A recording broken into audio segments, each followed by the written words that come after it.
Okay. So you can see the screen. Aishwarya, you can see the screen. Say yes or no, beta. You can unmute your mic and say Aishwarya. Ma'am, I can see. Okay, okay. Thank you, beta. Okay. So we were studying chapter number 5, separation of substances. So first main thing that we studied was what separation is. So separation means the removal of substances from a mixture of two or more substances. If two or more substances are there and then we want to separate those substances from each other, then that process is known as separation. Examples of separation, the daily life examples that you can study are tea from the tea leaves.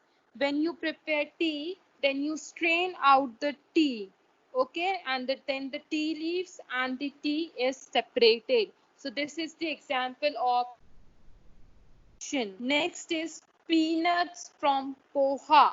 Okay, the peanuts, the moongfali, when you separate from the poha. Okay, the next example is butter from malai or cream. So these are the three basic examples that you observe in your everyday life. Switch off your mic, whosoever is speaking. So these are the examples of Sanskriti, you can't understand English, beta. I will remove you from the meeting now.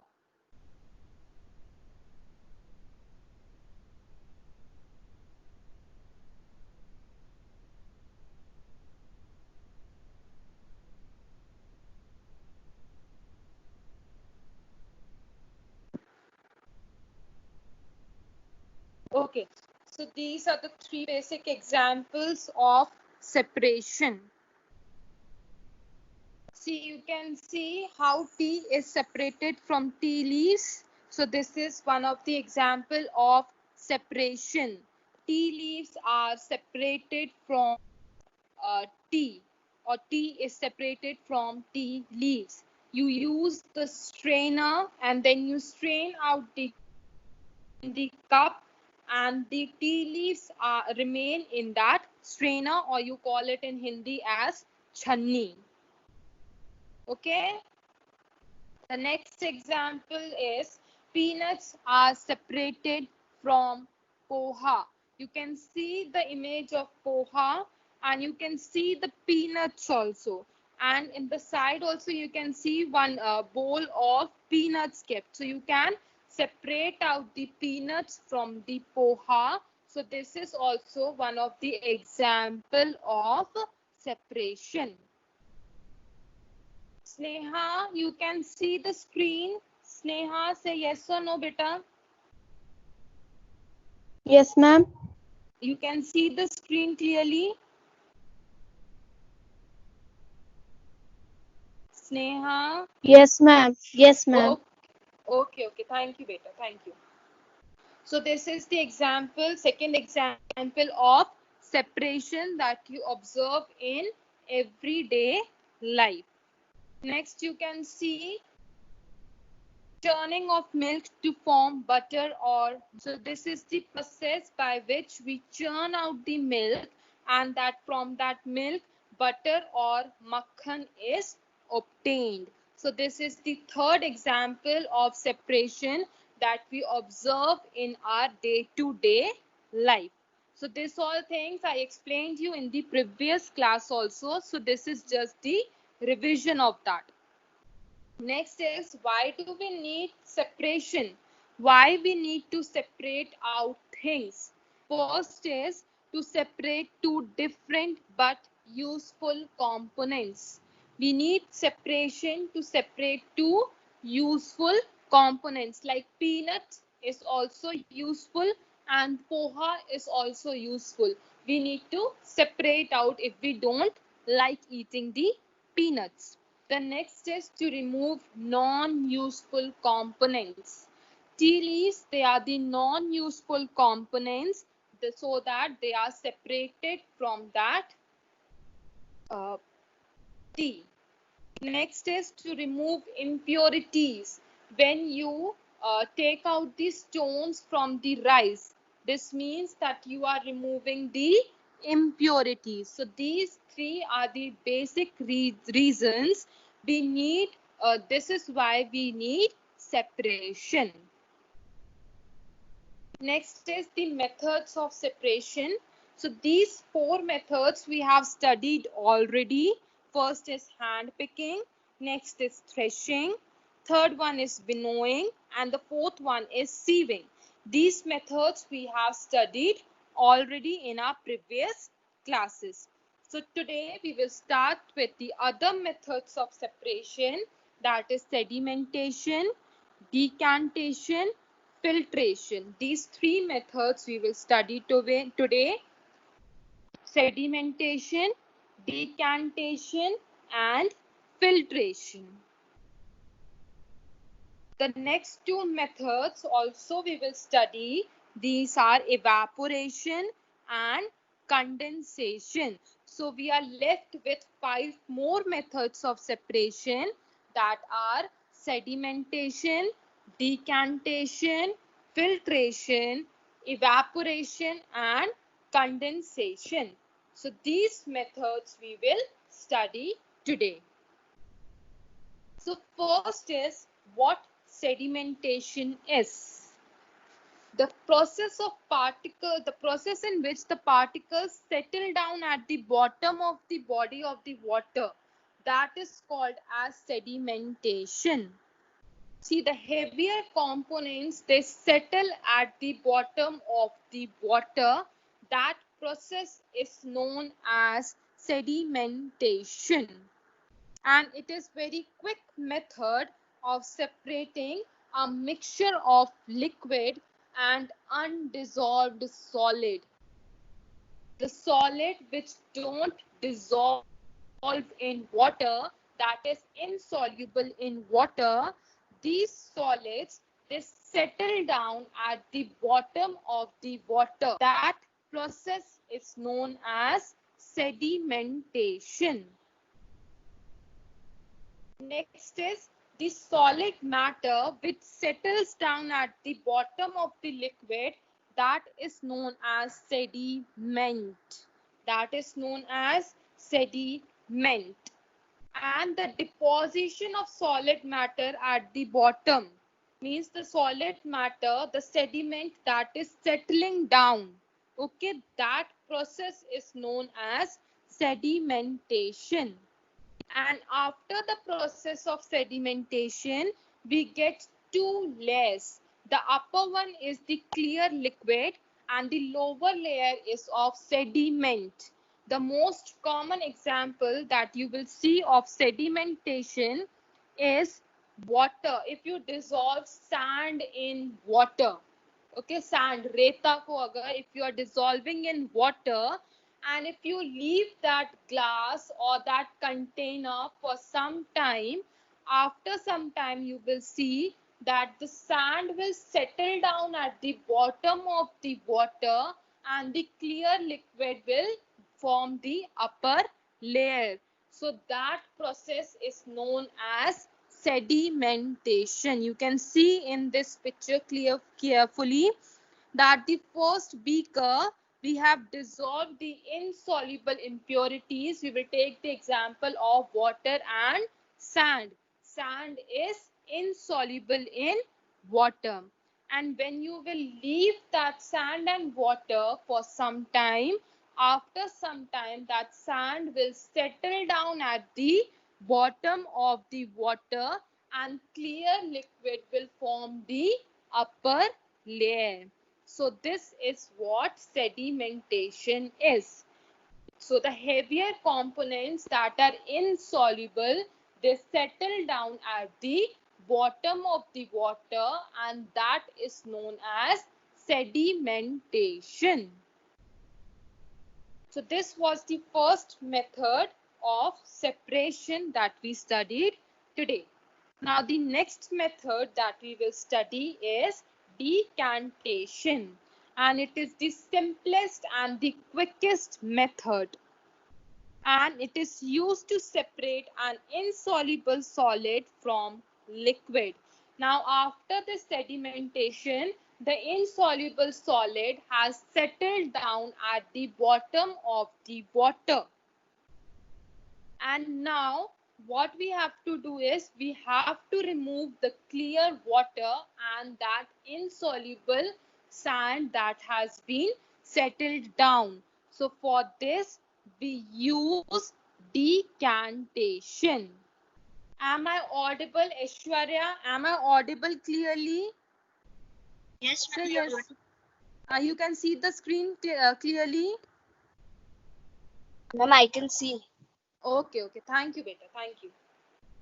So decantation is performed after the process of sedimentation.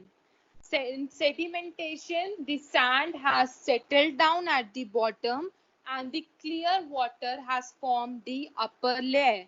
Now what we have to do is we have to separate the clear water and the sand. So for this we use decantation. So what is the method of decantation? You have to wait until the solid has settled at the bottom of the beaker. So when the solid it settles at the bottom of the beaker, then after that you have to carefully pour the liquid. Pour मतलब पलटना है उसको, okay? Pour the liquid in another beaker. So in this manner, the process of decantation is carried out. When we pour the clear liquid in another beaker, so clear water and the sand that is insoluble, they both are separated from one another. You can see this process, this sediment. This is the wait, I will show you this sediment. Okay, you can see this is the sand that has not dissolved. Okay, and the upper layer is of the clear water. This is the clear water, and we are performing the process of decantation. We are pouring it in the beaker. We are pouring out the clear water in beaker. So all the water will come in this beaker. That will be clear water.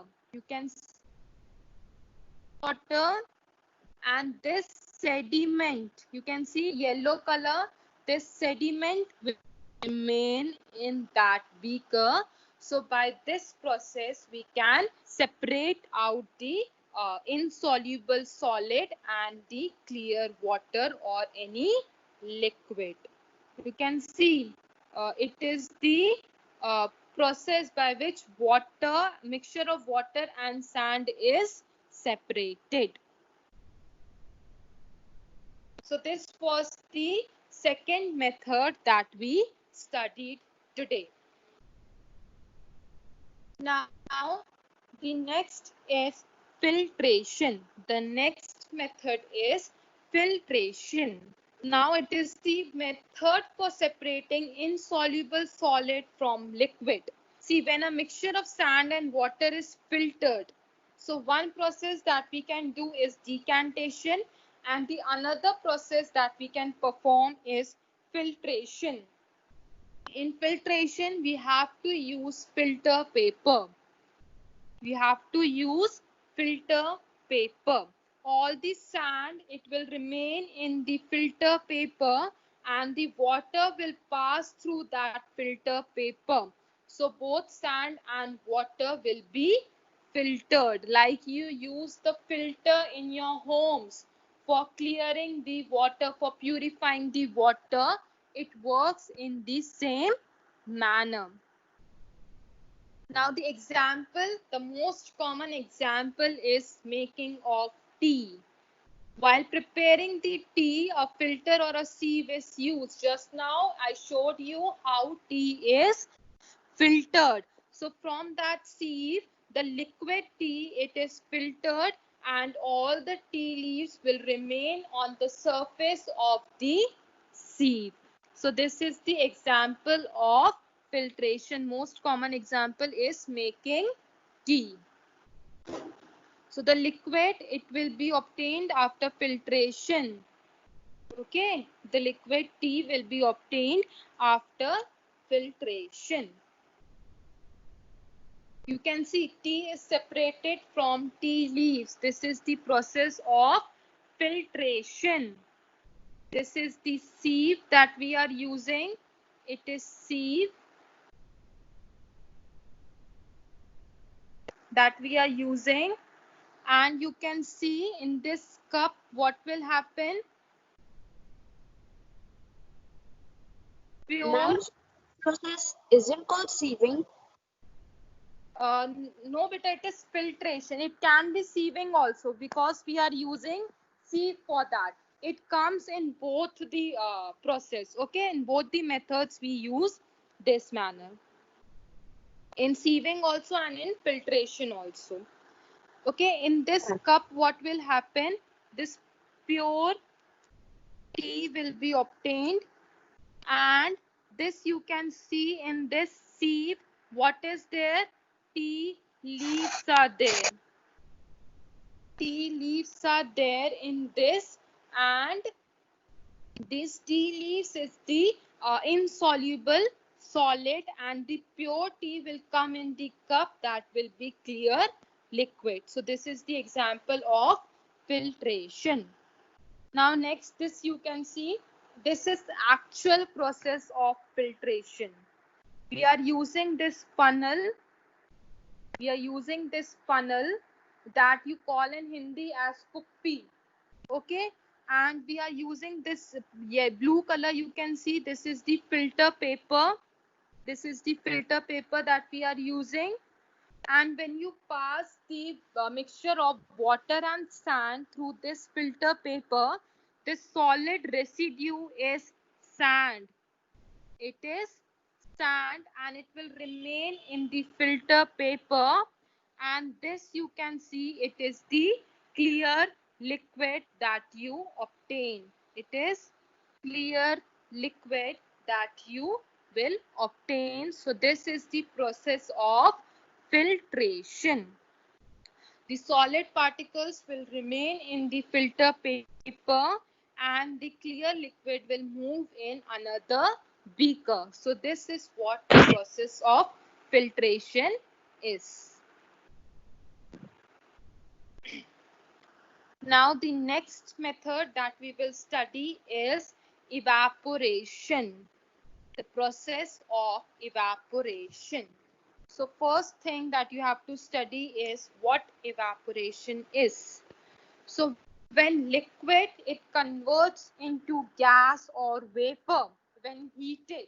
When you heat water, after some time you will see the vapors coming out of that water. That process is known as evaporation. That process is known as evaporation. Now I will show you how this salt is obtained from sea water. How the salt is obtained from sea water. See, you can see this salt. Can see this salt. So what happens in big containers, or they dig the ground and they pour the sea water in that, and after few days, due to the heat of the sun, all the water gets evaporated.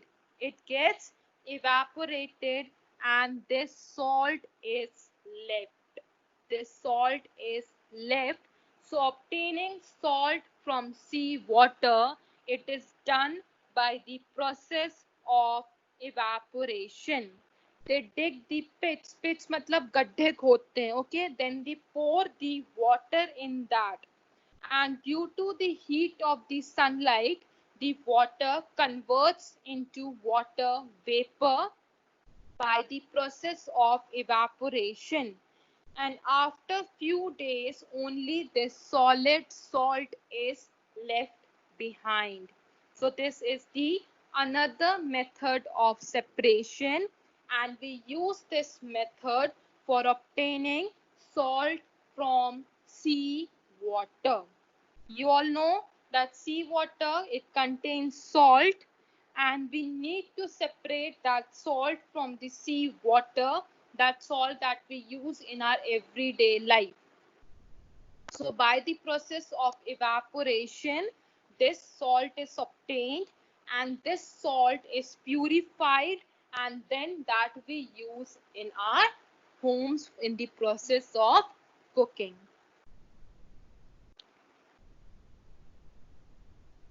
Now the next method that you will study is condensation. So the process of condensation is the conversion of vapor or a gas into liquid. So when this water vapor, it again converts into liquid water, that process is known as condensation. The most common example that you can see in your everyday life is that when you boil water, you see that water is converting into vapors. That process is known as evaporation. And when you will place the lid matlab dhakkan laga doge in that beaker, and when you will take out that lid, you will see droplets of water. पानी की बूंदें दिखेंगी. This means that the vapor or the gas has again converted into liquid. So that process is known as condensation. I will show you some examples of condensation. You can see when you take out the chilled water bottle from the fridge or your refrigerator, and when you keep it at the room temperature, when you keep it with you, after some time you will see the droplets of water that are surrounding the water bottle. So this is actually the condensation. The water जो पानी अंदर है bottle के, that is not coming out. What is happening? This cold water bottle, it is coming in contact with the air that is around, the air that is not that cold. So this is converting into the water again. So this is one example of condensation. You can see the foggy glasses, okay, during that winter season. That is condensation. When the water vapors, when they cool down, okay, it converts into water droplets again. That process is known as condensation. Okay, so these were the methods of separation that we studied today. Now, if anyone is having any doubt in this much part, in sedimentation, decantation, filtration, evaporation, and condensation, you can ask me. Aishwarya, beta, switch off your mic.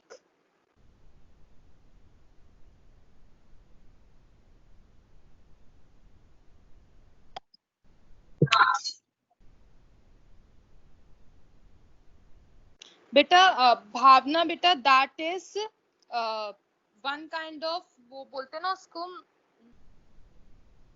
a type of container in which they are keeping that. It is a type of container. That answer I will tell you beta. What, when we make lemonade, we mix sugar in it first.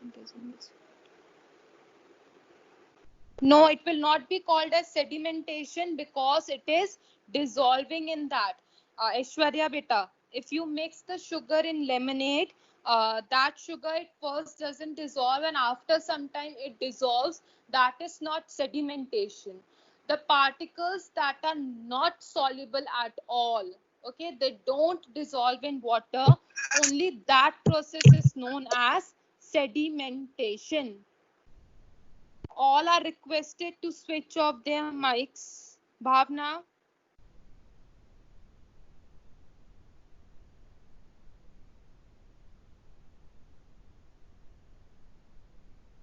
Okay. Now, anyone else is having any doubt in this much part? You can't understand filtration. Beta, filtration is the process by which you separate out the insoluble solid and any of the liquid, like you separate excuse me, like you separate that tea from tea leaves and sand from water. That is filtration. Yes, you can separate, Bhupendra, but it will not be that the result will be not that pure tea. Okay, some of the tea leaves will be left behind, so that's why we use filtration. What, Ritesh? Yes, this is the example of condensation. Bhupendra, is that clear? Aishwarya, is that clear what I explained you? Yes, ma'am, it is clear. Okay, beta. And Bhupendra? Yes, ma'am, it is clear. Okay, beta, thank you. So, anyone having any doubt, or shall I proceed? Anyone having any doubt in this much part? You can ask me now. Otherwise, I will complete with the rest topics that are left. Ma'am, no doubt. Okay, beta. No doubt. Okay. Don't unmute your mic and say. Just mention yes or no in the chat box.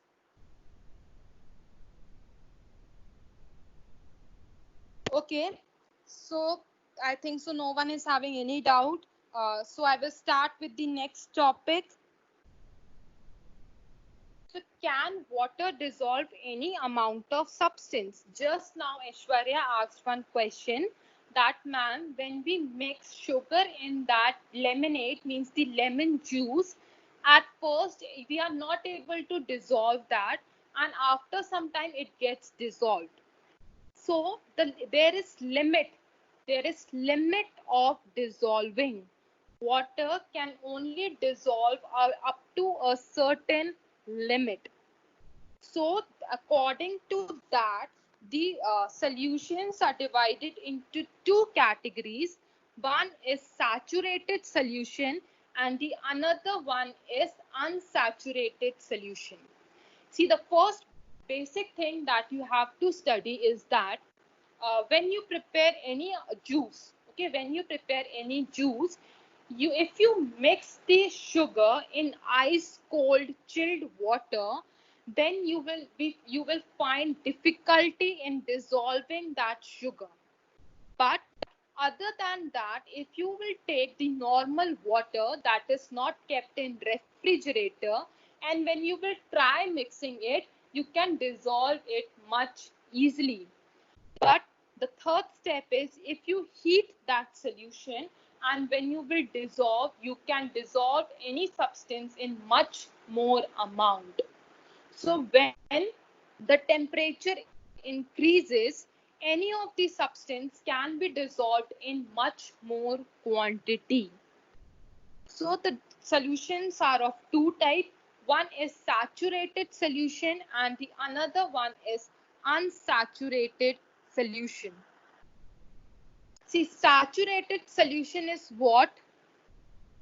In which no more solute can be added. See, if you have taken 1 glass of water and if you have mixed already 3 tablespoons of sugar in it, okay, that will easily dissolve.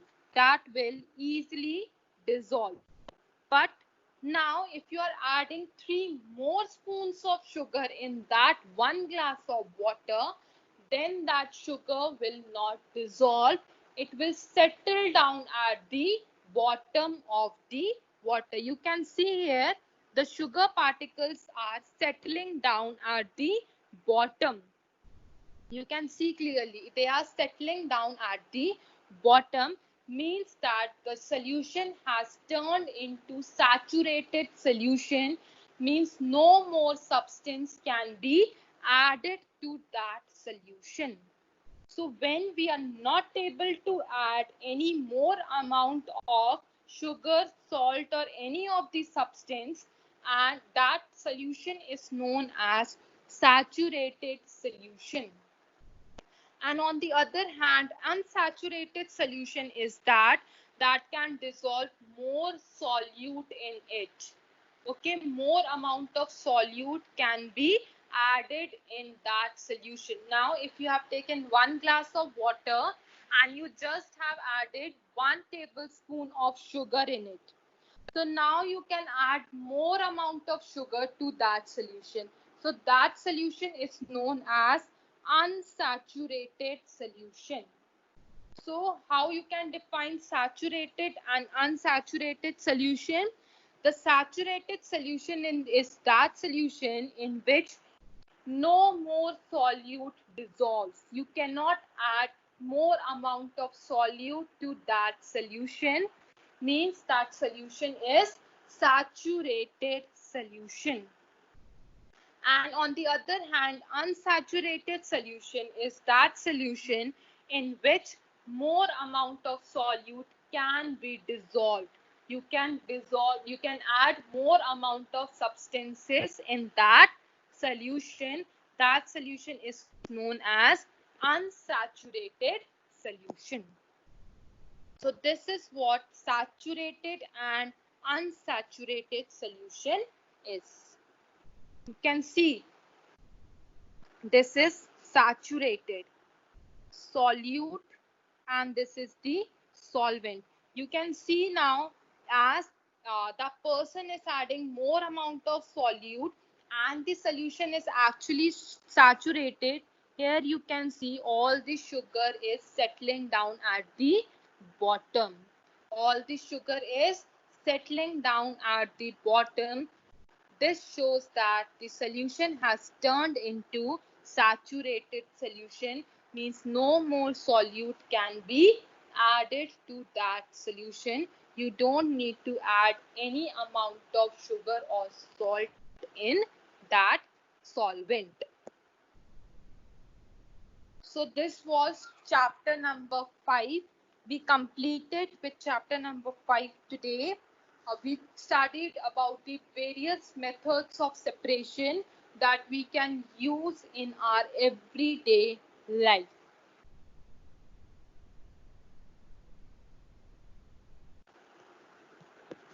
Now students, if having any doubt, you can ask any doubt related to this chapter, you can ask me. These small pieces, beta, these are the sugar particles that we are adding.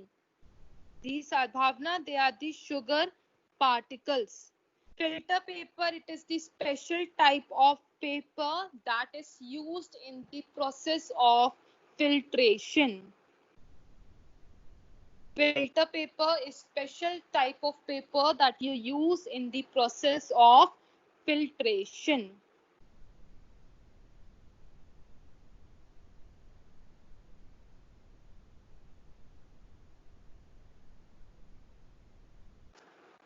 Okay, anyone having any doubt, you can ask me now, beta.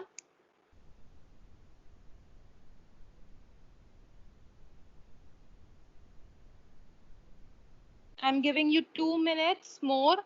Then I will start asking you the questions. I will ask you the questions then.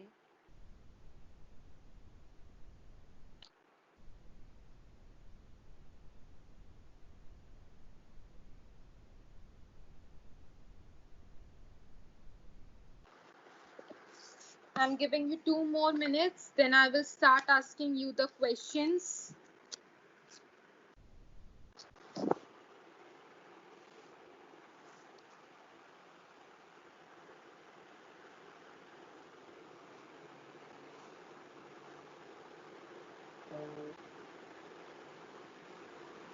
Beta, it is the special type of paper that is used in that. You don't need to worry about what type of thing is used in that. That is not not at all in your syllabus. That all you will study in your college life if you will take science as your subject.